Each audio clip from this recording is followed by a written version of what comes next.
বলিউডে সালমান খানের হাত ধরে অভিষেক করা নায়িকাদের মধ্যে জেরিন খান অন্যতম। বলিউডের আরেক জনপ্রিয় অভিনেত্রী ক্যাটরিনা কাইফের সঙ্গে চেহারার অদ্ভুত মিল থাকলেও কর্মজীবনের পথটা ছিল একেবারেই ভিন্ন। চরিত্রে নিজেকে ভাঙার চেষ্টা করলেও হেড স্টোরি 3, আকসার 2 এবং ওয়াজা তুম হো সিনেমায় একের পর এক অন্তরঙ্গ দৃশ্যে অভিনয় করে ভক্ত মহলে সমালোচিত হন এই নায়িকা। এরপর অনেকটাই হারিয়ে যান অভিনয় থেকে। এবার চুম্বন ও ঘনিষ্ঠ দৃশ্যে অভিনয় নিয়ে কথা বলে আবারও খবরের শিরোনামে উঠে এসেছেন তিনি।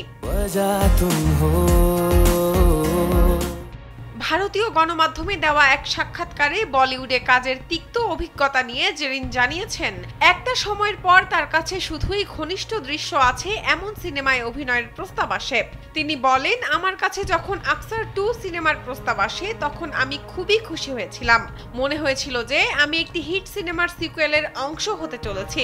পরিচালক আমাকে আশ্বস্ত করেছিলেন যে এতে তেমন কোনো বোল্ড দৃশ্য থাকবে না, কিন্তু শুটিং শুরু হতেই দেখি পরিস্থিতি একদম আলাদা।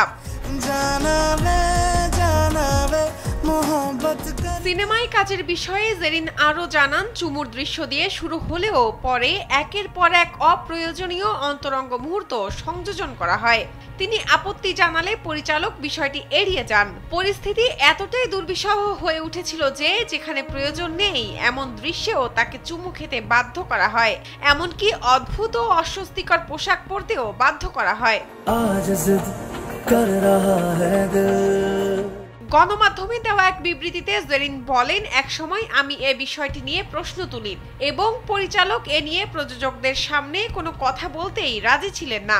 তখন আমাকে বলা হয় প্রযোজনা সংস্থার পক্ষ থেকে তার উপর চাপ রয়েছে, আর এই কারণে যেখানে দরকার নেই আমাকে সেই দৃশ্যেও চুমু খেতে হয়েছে।